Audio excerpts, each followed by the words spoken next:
Hello, everyone. It's time once again. Welcome back to Cataloging Cocktails. We're kicking off season 9 here. It's your honest, no BS, non salesy conversation about enterprise data management with tasty beverages in hand. I'm Tim Gasper, longtime data nerd product guy at Data World, joined by Juan Cicada. Hey, Juan.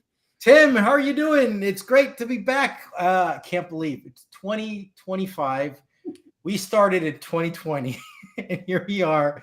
And I am super freaking excited to finally have Jordan Morrow as a guest, who's the SVP of Data and AI Transformations. He is the author of the incredibly famous Be Data Literate book, has second version, and now recently the Business 101 for data professionals. We've definitely been in the same place at the same time, going through hallways. We've kind of just chatted very quickly at like Big Data London stuff, but finally we get a chance to chat with you here. Jordan, it is a pleasure and honor to have you here today and as a kickoff for our season 9. How are you doing?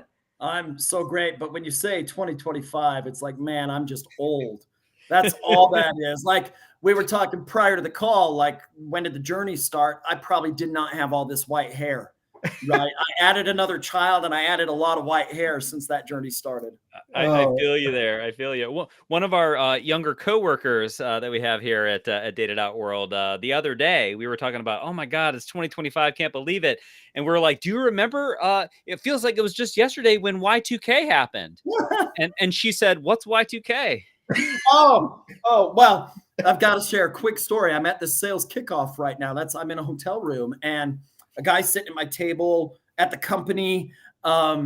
He's new. He's been here like 7 days. He played at the Vans Warped Tour in 1999. For anybody who knows what Warped Tour is, it's an old like punk rock concert festival. And it's like, you're old like me. So wow, no, this is and I just think about us. In May, it's going to be exactly 5 years in doing the podcast. I can't believe this. It's just awesome. And we're just incredibly honored and privileged to be able to talk to so many people and learn so much and have a great listenerships who are also just soaking this in. So, hey, let's kick it off. What are we drinking and what are we toasting for today? Jordan. Oh, I've because I'm business traveling, I've got like a pre-workout here. Give me some energy. So that's what I have. What is it? That's something I need to have more. Like I've always been drinking. Like I have like my water bottle. I need to make sure I need to drink like 6-7 of these every day and put more electrolytes and stuff like that. So yeah, definitely hydrate. Absolutely. Tim, what are you up to today? What are you drinking? What do we want to toast today? Today, last season I did a few of these. I'm doing one today. I got a mocktail going on, an Island Spritz from Recess. Not too shabby. If you're gonna get mocktails, I like these Recess ones.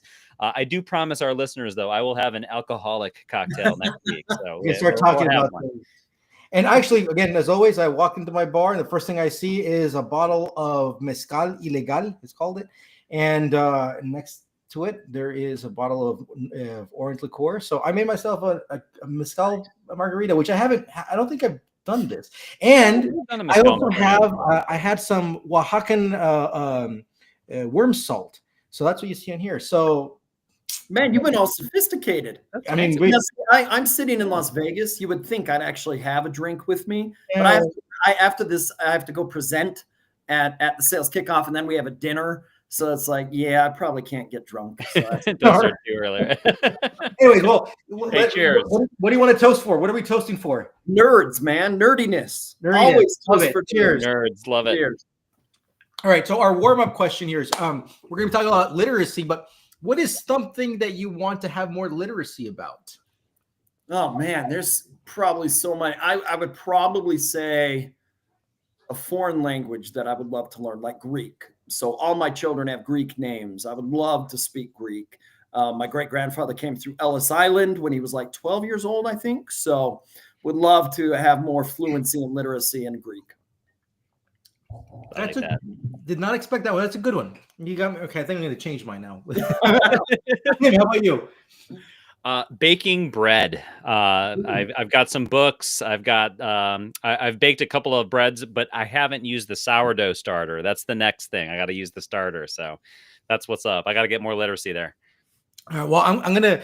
I was still thinking about mine, but I'm gonna use the language one. So there's two. One, I finished my high school in Switzerland, and when I was like 16, 17. So my German, my Swiss German was pretty good, but I don't practice it, don't use it anymore. So I need to get back to that. And a place I love to go a lot is Paris, one of my favorite cities. And I don't speak any French, and it's just frustrating to go there, and you get treated differently if you don't speak French. So I need to work on that one. But all right, well, literacy. Let's talk about one thing that we have been talking about for so long is data literacy. And I think, Jordan, you take credit for really pumping up and like just bringing that the not just only the term, but everything around that, which has been going on for what 7-8 years now. Yeah. Where are we today when it comes to data literacy and let's kick it off there because I want to get into the business literacy and all that stuff. Yeah, so it's I wish we were further, right? Like what I find, I don't know if I want to call it sad, but the amount of misinformation, disinformation, how easy it is. So Valerie Logan, who is she and I are kind of the two main pioneers who started the whole movement. She did a post on LinkedIn the other day not her, but Ben Jones. I apologize. I'll give Valerie the credit for helping pioneer. But Ben Jones is another early pioneer adopter, created a company, Data Literacy itself. And he shared some numbers that I think we're better than we give ourselves credit to. I like to say everybody is data literate, right? I don't ever want to hear that you're not data literate. Everybody is. We use data all the time. Heck, when we were Neanderthals, we were figuring out which berry we could eat. That's data, right? But what I think what's happened is we live in a very distracted world, if I could say it that way, in that there's distractions everywhere. And we just take information left and right on social media, emails, TV, everything you name. And instead of questioning it, we just kind of take it at face value and move on. And we should be questioning everything in a healthy way. And so I think it's growing. I see organizations that are doing really well with it, but it definitely has a long way to go. So there's a lot of stats that people will say that's like, like these surveys that come out, right? And it always feels like it's around like 30%, where it's like, is your organization data literate or is your organization data driven? It's always like, about 30% say yes, right? Is that, are we moving the bar? Are we becoming more distracted? Like, what do you see in that? I would like to, I don't want to say attack the surveys, but I would rather get at how the surveys are asking the question. In the sense that if you're saying, can you fully use data to make every decision? Well, yeah, I'm going to guess a lot of people, including us three, are going to fall short on that in some regard. But if you're saying, are you comfortable using data in your job? Would you like to become more? So I would probably at first take a look at the assessments in the survey. How are you wording this? Are you positioning it for failure or are you positioning it for winning? And so that would be the first thing. Secondly, I do think, though, there is a gap in the sense of if we're all data literate in one regard, the distractions that are out there are massive. Like how many people don't have a busy job? We all have busy jobs. How many people have free time to study and read books unless you set aside the time? We just don't have it. So life is full of all this inundating distraction from really developing. Now, I would say we're living in a time, though, with AI that allows productivity to be enhanced. So hopefully then we can dig deeper into learning. But I do think that until there are dedicated programs, it makes it hard to really grow up. Now, I will say this, too. Don't ever assume just because you institute a data literacy program, all your data problems are solved. No. It's just one puzzle piece in a big puzzle. So I think that's another misunderstanding is just because you put data literacy programs in place, it's not going to solve everything. Don't blame data consumers that your data work isn't going right. Look at everything and figure out a good solution. Oh, this is good. So a couple of things I want to dive into. So what does a data literacy program program look like? And I want to call out, like, what would you call out being like the shitty ones where people are just putting some labels on things, and what are ones that you're like, oh, this is a well-principled thing around that. So that's one thing I'd like to dive into. And then it seems like, going back to your point there, making about misinformation and just like the data literacy, it's really, we need to be more just analytical and like critical thinking, which is like not just about data. This is just general stuff in life that we need to be more critical thinking about. Yeah. So I'm going to answer the first one, but I'll say real quick, my 3 C's of data literacy are curiosity, creativity, and critical thinking. The third one is the biggest piece of that, besides curiosity and asking questions, is we need to critically think more. All right, so let's talk about data literacy programs. If what you do is set up a half-day workshop for everybody to attend and that's all you do, you have a failed program, right? If you take an organization of 10,000 people, how many are data professionals by trade or title? 50 to 100 maybe, right? 9,900 and 9,900 plus are not. It's not a one size fits all. So if you give them all the same training, it's not going to work. If you set up one workshop, it's not going to work. It really delves into upskilling and reskilling people. You use assessments to find the skills gaps. You can create data personas that give different learnings. You got to meet people where they are. And again, I'm the guy who says that everybody's data literate to some degree. Can we empower you to then use data better in your business? Do you have good understanding? There are 4 levels of analytics, not just analytics in general. Do you know how to tell good data stories? Do you know how to make decisions with data? I don't need everybody to learn how to code. I don't need everybody to learn how to do statistics. But can we help you get better with data to improve the business outcomes of yourself and your job? Now, going back to your critical thinking, that's probably one of the top things I would say is when I'm going to do a data literacy program, yes, there are key goals, outcomes, but are people asking more questions, the curiosity, and are people critically thinking more, not just taking things at face value? That program is running well if that's the case. Sorry, you said, I missed curiosity, critical thinking. What was the other one? Creativity. Let's face it, I'm a huge nerd, but to a lot of people, data and these things are boring. They're not exciting. We need to bring creativity. This is the power of storytelling. There's a couple books I can reference, or a couple I'll reference. There's a book called How Minds Change, if I say that right. You're not going to change a person's mind with data points. Narrative and story is going to change their mind. This morning, while working out, I was listening to a podcast with Yuval Noah Harari, the author of Sapiens and Homo Deus, and his new one, Nexus. And he was talking about getting to the truth. And if I might be saying this wrong, but getting to the truth is harder than just creating a story. Because when you really want to get to the bottom line truth, you have to dig, you have to build, you have to do these things. Or I could just tell a story and make it up. What we need people to do is bring storytelling to the truth and get creative with it. So I think that's a big one. You see, this is fascinating because what you're saying about the storytelling, like we've had a lot of topics like this. I mean, we've had Scott Taylor talking about data storytelling. Absolutely. We had Kristen from New Zealand. Remember, we had also, she has a book on data storytelling. And again, goes back to like, we bring this up, the theme of Catalog and Cocktails has always been like, it's people, right? It's be able to go tell these types of stories and connect more with people. So on storytelling, is this something that everybody can be great at storytelling, or some people are just going to be great at the truths and some people are like, I'm just not good, I'm waiting, somebody else needs to go do that? I think everybody can be good at storytelling, but I don't think it's a requirement for everybody to be good at storytelling, right? Like if you were to sit down, let's say the 3 of us go out to dinner, and instead of talking data, we're just sharing stories about life. We're probably pretty good at telling those stories, maybe because we're comfortable with it. Some people are never going to be comfortable with data. So maybe for them, all they want is the facts. They don't want to get to the stories. But let's take a look at the latest book I wrote, which is Business 101 for the Data Professional. No offense to data professionals, which I am one of them. Not all of them are good at telling stories or communicating well. You've got to get better at that, right? Your data professionals can create immense value, but they might be horrible at communicating it. So I don't know if everyone needs to get good at it, but everybody should be striving to get better in some regard, whether it's how you communicate, context around a data point, whether it is a full data story that needs to go to the C-suite, whatever the case may be, we should never be stagnant. Now, I'm going to pick up on something, Juan, you just talked about, and that is the people matter.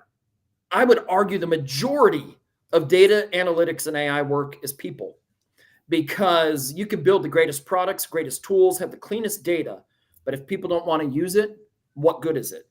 So you have to have narratives around the purposes around this, why we're doing this, what is the impact this will have. And people, again, aren't necessarily going to be drawn to facts and figures. They're going to be drawn to the narratives and the stories we've built around it that they can latch on to. So I couldn't agree with you more about the importance of the storytelling, the communication, the narrative, and not abandoning the truth. Obviously, it's got to be coupled with the truth, right? And one thing that's a theme that has been on the show, and I think one of the reasons why we are very excited to have you on the show today is this idea that there's this idea. So there's data literacy, right? It's like, how do we get more skilled up on data? Yeah. But then there's also like business literacy, right? How do we all understand the business better? And, especially as data people, right? We can't get too obsessed with sort of just becoming, just data wonks, right? We actually, the more we understand the business, the more we communicate, the more we connect with the broader business, understand it, empathize with it, are curious about it, the more effective we're going to be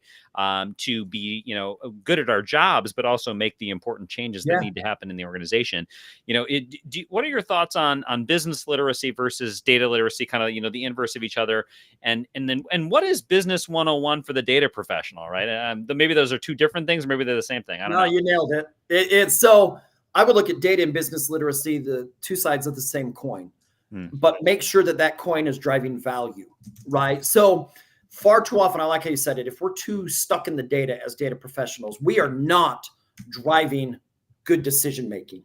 The reality is, I think, yes, data analytics, AI, statistics, data science, coding, all that can be complicated. But when we scrape everything back and we take a look, a data strategy's purpose is how are we using data to achieve the business goals? That's it. If your data strategy is full of buzzwords and all this stuff, I don't want to hear it. I just want to know, how are you using data to support the business? So to your point, Tim, Business 101 is business literacy for the data professional, right? I've got a chapter, I believe, with key terminology in there. We talk about networking.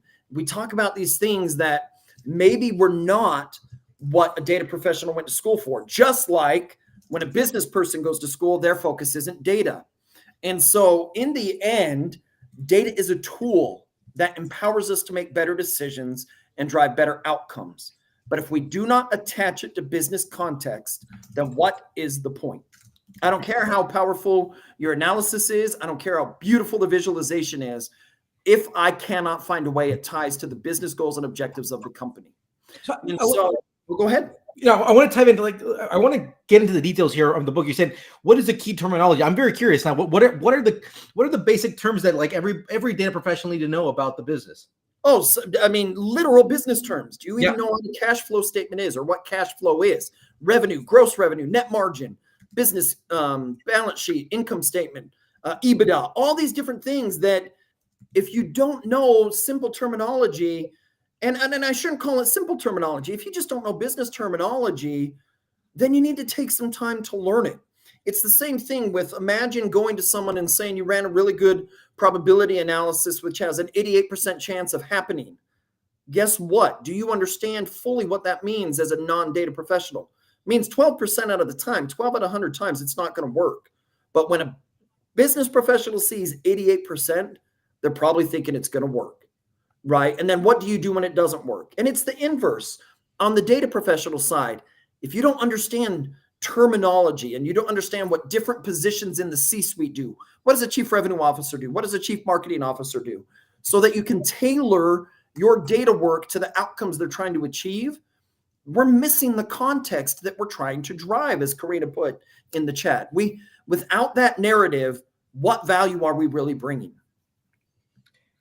This is, I say, you said it, call it simple, you call it keys and basics, but and look, let's acknowledge that this is definitely like the basic stuff, and we have to feel comfortable acknowledging that it's okay if we don't know what these basic things are, and let's just go off and learn around these things, because it's just going to make everybody better. It's going to make you better from like just culturally knowing about these things, make you better at your job, make your job even easier, your boss, your colleagues, and everything. So I'm really glad that you're thinking about this as so basic. And it's okay if we don't know these things. Like, we need to acknowledge that. Like, that's the honest no BS. It's like, if you don't know what these things are, it's okay to ask for help and get explanation and how that connects to people. Like, I tell people is like, look, the work that you did today, like, you should know how that contributed to all of these basic measures and metrics that we're doing. And if you don't know, you should actually call that out. Like, go if you're being told you should go do this, like, you should be comfortable in telling your boss, your colleagues, like, why am I doing it? How is this contributing to that? Right. And if they can't answer that question, there's a flag. Like, you should then let's keep asking. Like, and that's also your general, going back to one of your principles. It's curiosity. Yeah, it's and this goes back to the word. I remember we were talking pre-podcast about the word literacy.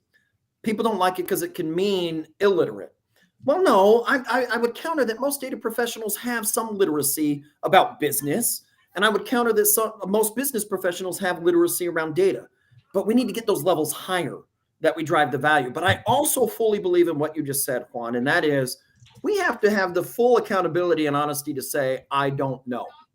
And I don't think that that's a bad thing to say, I don't know. I do think it's good to call out real love on these things, to say, well, how many of us have ever been in a conversation where we just know the person is BSing us through and through?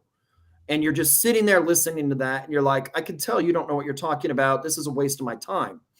I would rather get rid of that and have everybody acknowledge I'm not where I should be. Help me. Versus saying, oh, I've got this. And then a month later, you find out they don't have it and we're in trouble because we needed to get that done. We should be honest with ourselves where we are. And, you know, how much do people need guidance on where to go, right? I think, you know, going back to what you mentioned earlier about all these different things about, like, you know, half-day programs and upskilling. And, like, I think sometimes people are like, we've got to become more data-driven. We got to become more data literate. Like, how do people get a better feel for where they are? Well, so I think the first thing I'll say is, and it deals with what you just said, the terms data literacy, data-driven, data science, AI agents. Over and over again, the industry is inundated with buzzwords, when in reality, again, it boils down to using data for the business objective. Now, how do we tell where we are? We've got to be assessing ourselves. There are assessments to figure out. You can create internal in-house assessments that show the organization we have gaps here, right? Use AI to help you determine what that assessment should be, to ask questions and all these things. But it literally comes down to, let's evaluate where the organization is, find where the gaps are. Don't try and do it all at once, but systematically put in place learning so that we're just upskilling one by one. I think that's key. Without assessing where we are, without truly understanding and analyzing where we are, your program is probably not going to be as successful. I want to bring up a comment here that shows up LinkedIn user, but it's actually, I know it's Mark. The best kept secret number one: sit your data professional next to your business professional for a few hours each week, riffing off each other's questions and answers. There is no faster way to uplift literacy fluency of both and deliver impact. So this is something that I 100% agree with, and I how much does this happen in practice? Are people actually do this? Is in do you recommend this or not? And how do we achieve this type of stuff? Because I so many hallway conversations, people are like, oh, we should be doing this, and we're going to do it, but I really don't actually see people doing it. It's probably not happening nearly as enough as it should be. I mean, that's the bottom line. Is, to your point, there's a lot of dialogue, but you need people to just put things in place. Now, one thing I will state is, a lot of the reason why it's just a lot of dialogue is a lot of people don't know how to do it, right? They're not data professionals, right? And data professionals aren't business professionals. And so you need to have leadership buy-in to put it in place, that put these programs in place. One of the greatest things organizations can do is build a good data community that has data and non-data professionals alike involved in it. You need to have mentorships, both sides of the coin. You need to have meetings. And this is one I strongly encourage every listener to do. Invite data professionals and business professionals into a room. Do not allow any electronics, none. Put a business problem on the board, and for a half hour or an hour, have dialogue on that business problem and watch what happens. Watch the creativity, watch the answers, watch the possible solutions, because then you leave that meeting and guess what? You get to work on it. And then the business people can meet with the data people, and the data people can meet with the business people, and it works towards solutions. But when you don't have distractions like emails, it could be Slack, Teams, whatever messages, your phones, you're not distracted. Your brain can actually work because we do not multitask. I don't care what anybody says. You cannot multitask. It is not possible. Context switching is a big deal with our minds. So if you leave everything out the door and put this thing in place, see what happens. I just encourage it once a month for all I care, but just test it and see what happens. I mean, that's such a very specific call out. And so how about this? If anybody listening, and you actually get to do this, please reach out to us. I want to hear this experience because look, the honest no BS is like, I know we try to, I mean, I've been meetings with Tim too. Like we try to go do this and we have a rule saying, hey, no laptops, or the laptops in there, close your laptops. And that happens. And then it's 5-10 minutes and somebody opens a laptop or whatever. Right. I think we should gotta be like, this would be a fantastic experience to go do this. Like you walk into the room, everybody put their phones outside, you walk into the room and you can't leave. You got to be here for the next 30 minutes, 1 hour. Yep. And just watch the ideas flow. Right. And if people are like, where do we start? I don't want that question. Just start. Just throw out stupid ideas for all I care. But if the more you're like, well, I don't know what to say, quit letting those things inhibit your work. Just throw ideas out, however stupid they are. Nah. This is a great recommendation. So I'm curious on because we're talking a lot about people here. What are the roles that you are seeing, how things are evolving within? We're looking at, I'm curious to get your perspective on data literacy in the last 8 years, right?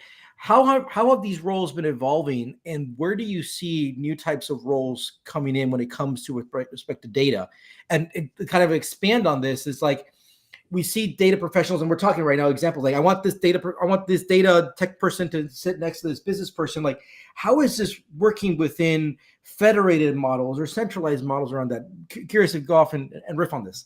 Yeah, absolutely. So how roles are changing is, I think the evolution of any role within data and analytics has been evolving with the tools and technology moving forward, right? And that's even getting more powerful with AI. It was very interesting when generative AI hit. I was talking to someone and I was like, man, did I just become obsolete? Right? Meaning the data literacy side. And her comment was, and if you haven't had Christina Stathopoulos on, I highly recommend you do. But her comment was, no, you became more important. And now that I've been working within the AI space and all that, yes, the literacy side becomes even more important because AI can do so many things that a data professional can do. Now, I'm not saying we get rid of humans. Okay, I want to make sure people understand that. I believe in AI with a human-centered approach. It should just be your partner. So what I see evolving over time now is less of the technical needing to be done by the human and more of the execution of decisions based off of what the AI has given them. Don't believe me. I mean, Salesforce just announced they're not hiring more software engineers in 2025. Meta is moving that direction, right? So the technology is advancing in a way that we upskill ourselves to partner with it. We still need the human input on it so that we can see how to execute whatever decision comes off of it.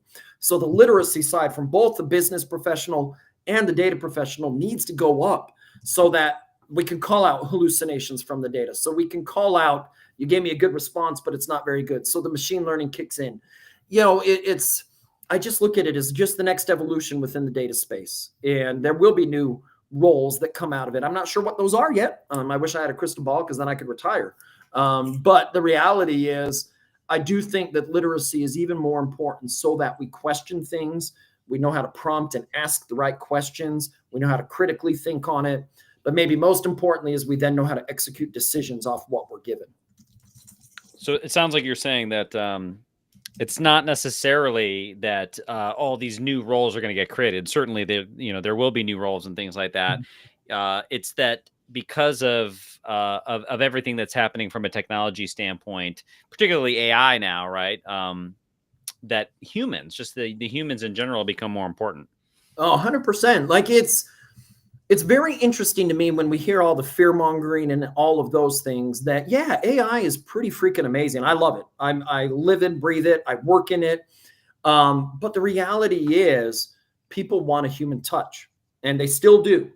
And yes, is AI becoming more productive and learning beyond what we know? Of course. Is it going to enhance productivity and things like that? Yes, if we use it right. Mm-hmm. But when it comes to organizations, like the conversation I'm having just a little bit after we finish recording and doing this today, is teaching salespeople how to use generative AI on a day-to-day basis. But the salesperson has so much experience, allow it to be your partner. Don't view it as a tool. View it as your partner to make your job easier. That's that increase, Tim. Like, I don't know what roles there will be. Of course, there'll be new ones, but instead it's the evolution of roles to become more productive. And what do you do with that time that is open up out there?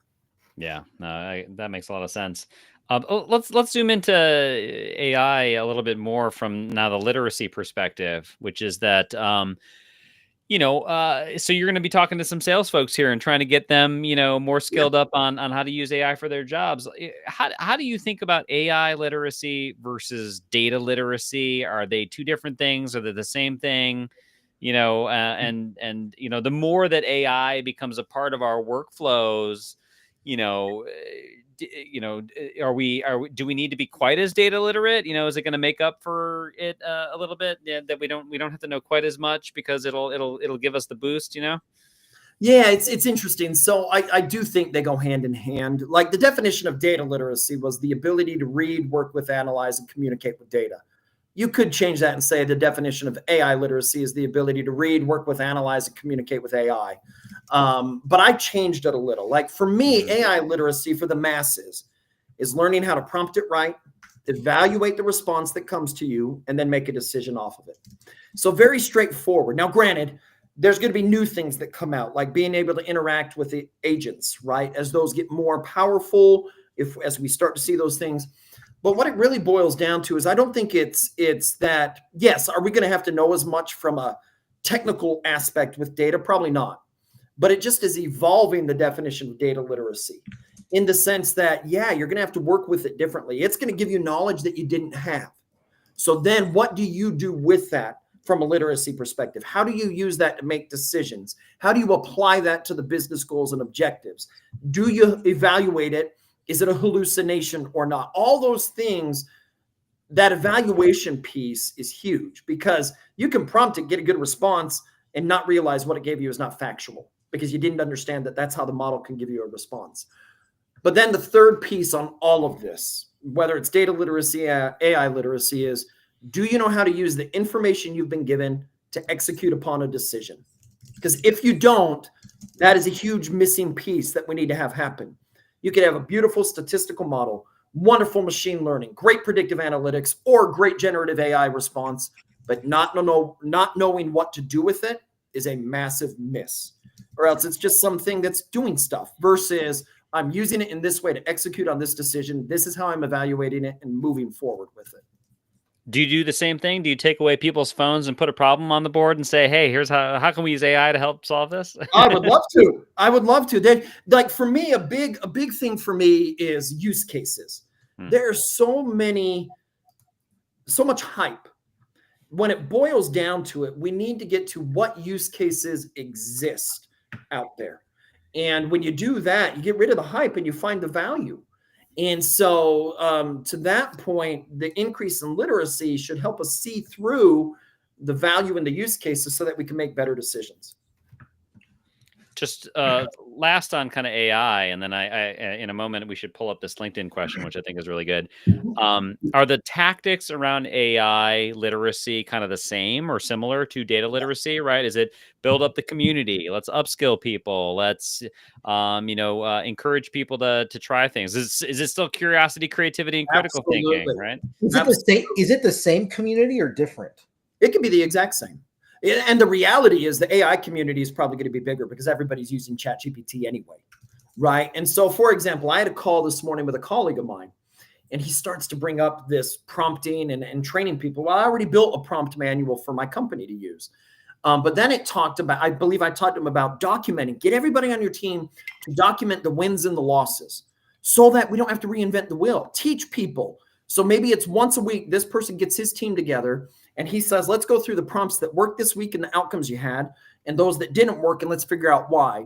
And then next week, you're just doing this over and over. So you're uplifting everybody to be able to have, and by the way, this is a key to it.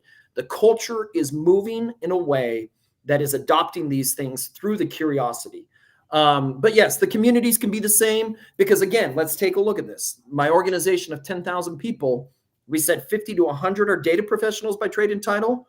Maybe 5 to 10 are AI professionals by trade or title. Vast majority of people are not. So you've got to systematically do this, leadership buy-in and things like that. If you just flood them with things, good luck to you. Yeah, I like your comment that like, hey, let's learn from the wins and losses. Let's share them, right? What are the prompts that work? What didn't? One of the things that I feel like worked really well at Data.World, and I know for a fact that a lot of our customers have been doing similar things that have and seen good things was around like just have like a Slack channel or a Teams channel, Yeah. right? Where like, oh, you tried a prompt and it worked well, share it, show us the results, right? Oh, you tried a prompt and it didn't work and you had to try 10 times before you got even close to where you wanted to get. Share your experience, explain what you did and why it went wrong. Oh, I didn't provide enough context, or whatever it is, right? Or it's just not good at that. It hallucinates at that problem, right? Well, and also And then we all learn together. Our knowledge all upgrades together. Also, though, we've got to remember to teach the model. If you didn't like the response, tell the model you didn't like it and tell it why. Because if you leave that part out, it's not learning from your community. It's not learning. Like, so if I built a specific model for this person this morning and his client that he's talking about, and we never train it on how we need it to be thinking, what good, like it's going to be good, but it's not going to be great. And we want to get to that great level. And so not only training each other, but give the input to the model itself. Well, I want to make a side comment here is how we started off talking about data literacy, business literacy. We ended up talking about AI, but it's fascinating because it's like, this is all connected now, right? All connected. The AI and the business and stuff. The question I want to, something that we do at Data World, by the way, we're not bringing this up to be salesy around this, just because it's something that we've, I'm curious to know what other people are doing. Internally, we actually have a VP of AI ops. We actually had, so Brandon Godosi, he's actually was a guest because we actually we wanted to have that conversation about how should we deal with the operations of AI with an organization. I'm curious, are you seeing things like this? Like, because what we do, for example, just what Brandon has done, and this is an example, call out great episode to go listen to, is go talk to all the different business units and to understand what are the problems that you're trying to go solve, right? Business problems you're trying to go solve. Like you may need data, you may need this and whatever. And then see, like, that's actually a great candidate to go use AI, some LLM. This one, probably not. This one is just your traditional data analytics or stuff like that. Are you seeing this? Are you seeing this trend, or is this a trend, or is it still very early on? It's very early on. I would say it's how I approach it, right? It's you're figuring out your organization. What are the use cases? What are your pain points? How can we streamline things? How can we boost productivity? Same thing, right? That should illuminate the use cases you want to utilize. And I hope everybody who listens gets their organization doing this if they're not, because it can be overwhelming because you hear all these things, AGI and ASIs come, and it's like, come on, we're not there yet. So how do we, as organizations, implement this well, get intelligent about it, and build the right use cases? But you're describing a way similar to how I operate, right? It's meeting with the different groups in the business, finding out your pain points, finding out where you want productivity, making sure we distinguish between AI and like pure automation, right? Because I don't want people to think those are exactly the same thing. And so then you create these nice use cases, proof of concept, you invest in the right tools, you train people up, and you watch the adoption thrive. I got an email today from someone, and I'm going to meet with them to walk through what they've done, oversee it, make sure it's good. But they're like, this is working great. I'm like, that's fantastic. Now that's a use case. But here's the catch, is one of the things that I think we have to remember through, all of this, is we have to have the umbrella of governance over it. Because if I have 5 different groups off of the same training set, building 5 different LLM sort of models, which one is the source record of truth? And because they might train it one way here and one way there, that gets into a problem when you have people building 50 different ones across an organization. They're not communicating. So we can't lose sight of the governance model that overpins all this, because people get really excited about it. And then because we didn't have governance, you might have to scale certain things back. And that becomes a problem in and of itself. All right, well, let's open up. Let's dive into this can of worms a little bit here before time's going to be clear. But governance, like our saying here, taken from our friend Mark, who's I think listening to us right now. we see governance as like brakes in a car. Is it to slow you down, or is it to enable you to drive fast safely? So yeah, how are you seeing right now, kind of with all the data, because we have data governance, right? People are not talking about AI governance. Like, how are you seeing this today, and what are your recommendations for folks who are listening? I sure hope. I think I've said in the past, what's interesting about AI is the resurgence in data governance that it brought, because clean data builds better solutions with AI, right? And so and this goes back to doing data right in general, means there's different puzzle pieces that need to be put in place. Data governance, data science, data analytics, visualization, database, cloud, data literacy. There's all these different things that fit in the overarching data strategy. And it's the same thing with AI. I think you can just combine, to a degree, the data and AI governance program. I don't think you need to go set out to do a ton of work over here, because with a good data governance program where you have access controls, the technology being used, similar to AI, you just might need a few steps in there. So like adding who can build internal, like copilots or internal chat GPTs, who has the right to do that. Just yesterday at the sales kickoff that I'm at, we watched an organization that is thriving with GPT Pro, but the free version.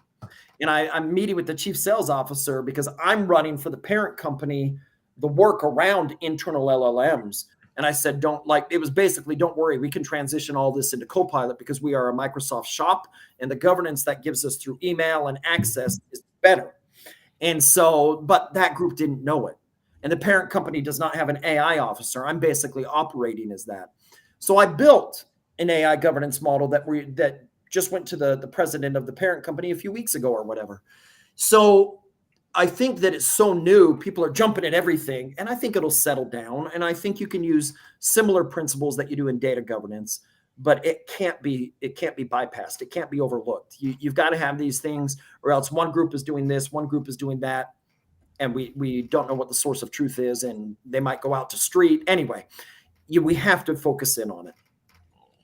Now, this is a reminder. I think Tim's nodding. I'm nodding here. Last month, Tim and I both gave a talk at the Data Governance Information Quality Conference. It was titled "The Honest No BS About AI Governance," and it's like, it's freaking simple, and don't make it more complicated than it is. And one of the examples we were talking about is like, one of our customers, what they're doing is like, they built a bunch of GPTs, and it came to the point that now they have a swamp of GPTs. Now it's a problem, but for them, it's like, but these GPTs are definitely helping them to be incredibly productive. Yeah. But now, so they realize, okay, now we have too many of them. So now we need to start cataloging what these GPTs are, give approval so people can go find, like, that's the basic stuff. Like, it's so basic. Which are your approved?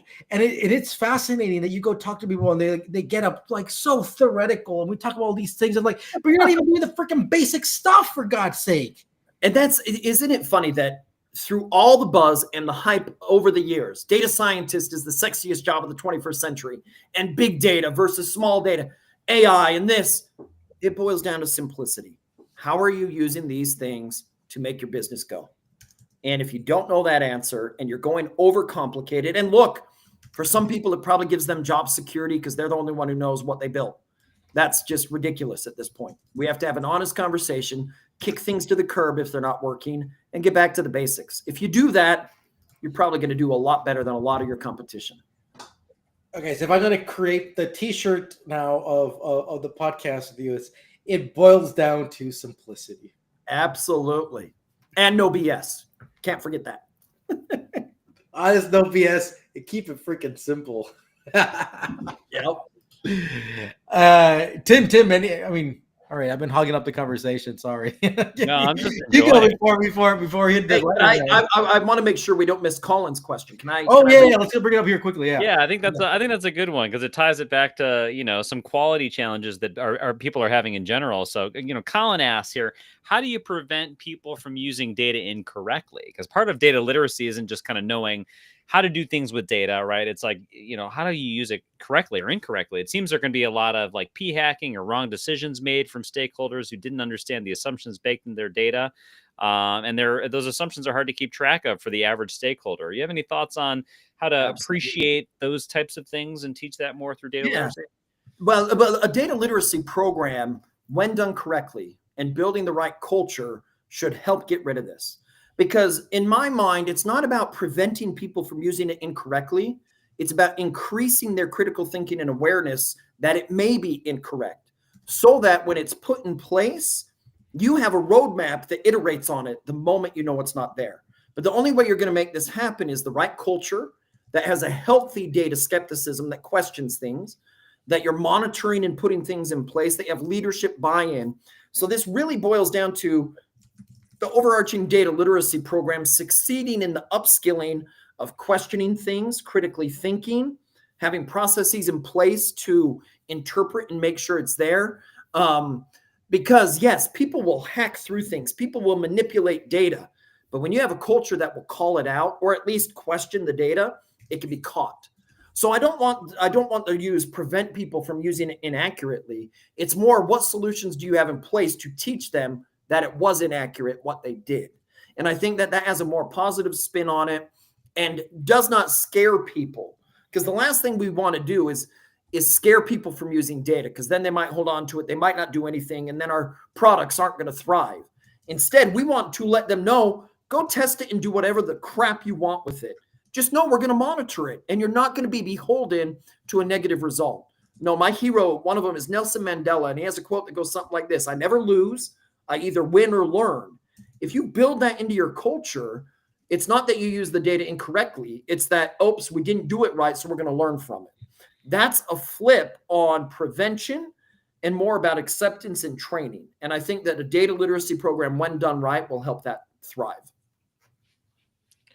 Very well stated. That's a beautiful way to kind of close this before we can go to our lightning round session. That's a beautiful quote. I never lose, I either win or learn. Love that. All right, let's kick it off. Lightning round. So what are the companies doing a better job of right now? Driving increased data literacy or driving increased AI literacy? Which one basically has the most momentum right now? AI literacy, because AI is so at the forefront of things. But I would say there's more awareness maybe for both than there was before, which is great. Right. That's a good thing. That's a good thing. More awareness of the need for literacy. Second question: you discussed distraction as a kind of a theme as we talk today. Maybe we live in kind of an age of distraction now. And you mentioned it as a hindrance, not just to like data and business and AI literacy, but I heard from you more like it's an impact on learning and collaboration and communication kind of more broadly. Is this something that organizations actually need to try to tackle directly, or is this more of a, hey, this is, these are the times? It's a very interesting question. You see it in education. Like my kids, I think both at the junior high and high school level have to turn in their phones now when they enter a classroom, I think it is. Yeah, I hesitate to say you do that to adults. You're just going to cause a revolt. Your reputation is going to get crushed. I don't know if it's more of that, or is it more awareness around it? Is it more teaching people that, like Cal Newport's book, Deep Work, you have 4 hours a day for your brain to do deep work. Most of us don't get it. Is it setting up good routines? Is it having hour-long meetings once a week where phones and things are left out and you watch what thrives? So I don't know if it's implementing steps to prevent it all versus bringing awareness to it and saying, we need to set this aside so we achieve this. Because our brains have been hacked. Different book is called Stolen Focus by Johan Hari. Our brains have been hacked. Dopamine hits, all of these things. So the best that we can bring awareness to it and allow people to thrive in that, the better. Next question. Is data literacy, is this a program or something driven by the data team or the HR team or who should be driving this? I think ownership is fine wherever you want it, as long as you have senior leaders buying in and those who own the program run a good program. So they're actually setting it up in a good way. Without leadership buy-in, though, just like most things in data, if you don't have leadership buy-in, good luck. That makes sense. All right, last question. Data literacy starting point.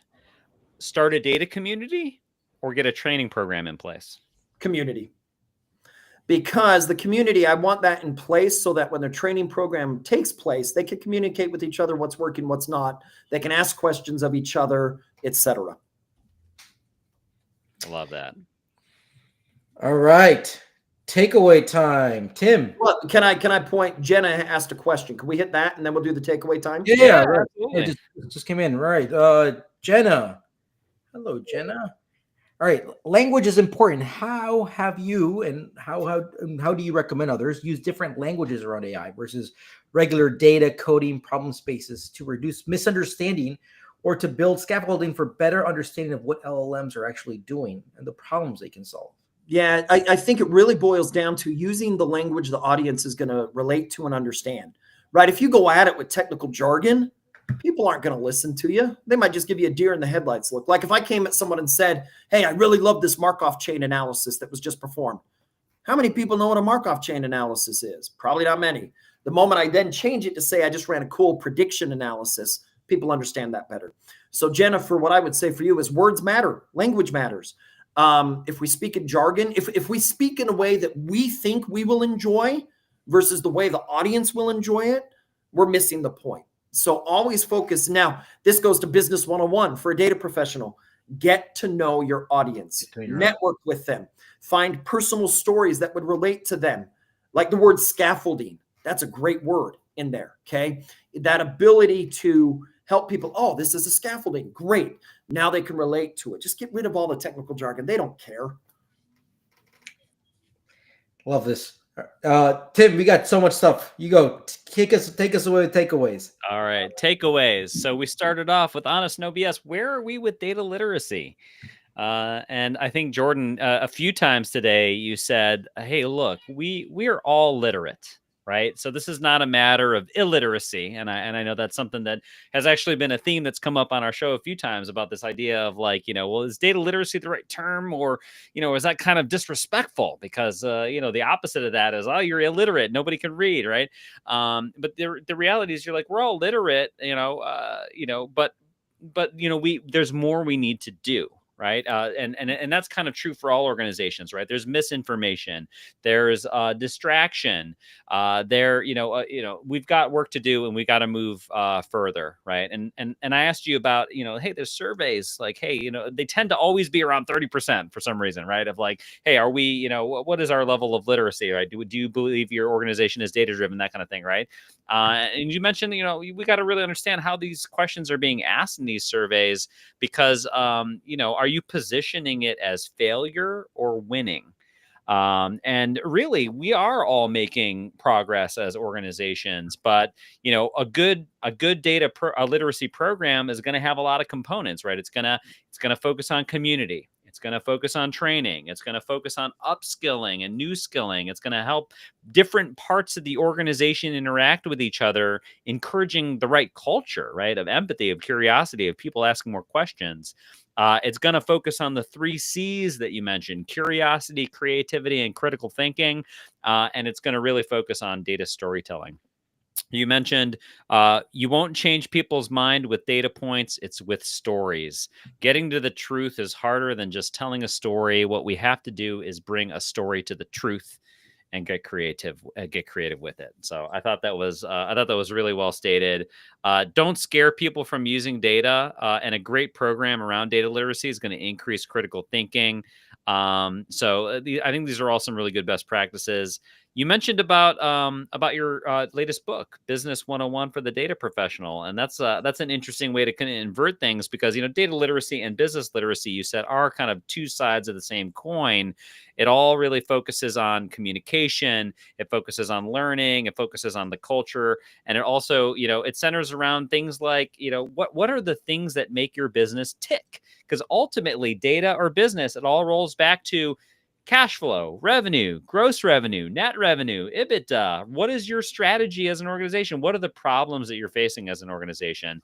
I think that's exciting. I haven't had a chance to read that book yet. I want to check it out because we've talked about that a lot. So I think all of you out there who are listening, business data professionals out there, check out Business 101 for Data Professionals. Oh, I could go on for hours. Juan, what are your big takeaways? Yeah, well, one thing I love, and I've had this conversation with so many people, is like you need to understand the people in your organization, right? You're the CFO, the CMO, like what are they trying to go do and so forth. So that's definitely an important thing. I love we talk about a lot of the reasons why these data literacy is more just a dialogue is because folks don't really know how to do it. So I mean, obviously get your leadership buy-in, but build a strong data community. I think this ends up being something we talk a lot, the community, which is a mix of data, non-data professionals, right? And like I want people to go have those meetings with no electronics, right? Put a business problem on the board and see how this happens with all the people. Let's see how the creativity. We talked about how roles, how they're evolving, and obviously AI is going to be evolving all these roles. But people still want that human touch. And with AI, literacy is even more important now because we need to figure out how to go prompt these things and be critical about the responses. We kind of talked about this AI literacy versus data literacy, and like your simple definition of data literacy, it's read, work, and analyze with data, and that same applies to AI, right? I mean, read, work, and analyze with AI. But with AI in particular, we got to learn how to prompt it right, evaluate the responses, and use the response effectively. And at the end of the day, is like if you do not know how to use that information that was given to you to execute a decision, that's a massive miss, and that's what we need to really be focusing on. AI brings a resurgence to data governance because, I mean, at the end of the day, we like the principles, the foundations of data are still there. And we still need to kind of bring up like the same stuff that we do for data. Like who can build this stuff? Who can go use that stuff? But don't make it freaking complicated. It just boils down to simplicity. And we need to really nurture a culture where we can call out assumptions that people be making with data. Let's not scare people. Let them use the data. And as Nelson Mandela says, I never lose. I either win or I learn. How do we do? Anything we missed? No, you guys are awesome. Look at you recite all that. Well, that was you. No. That was all you. All right. Well, to wrap up here, let's throw it back to you. 3 questions. What's your advice? Who should we invite next? And what resources do you follow?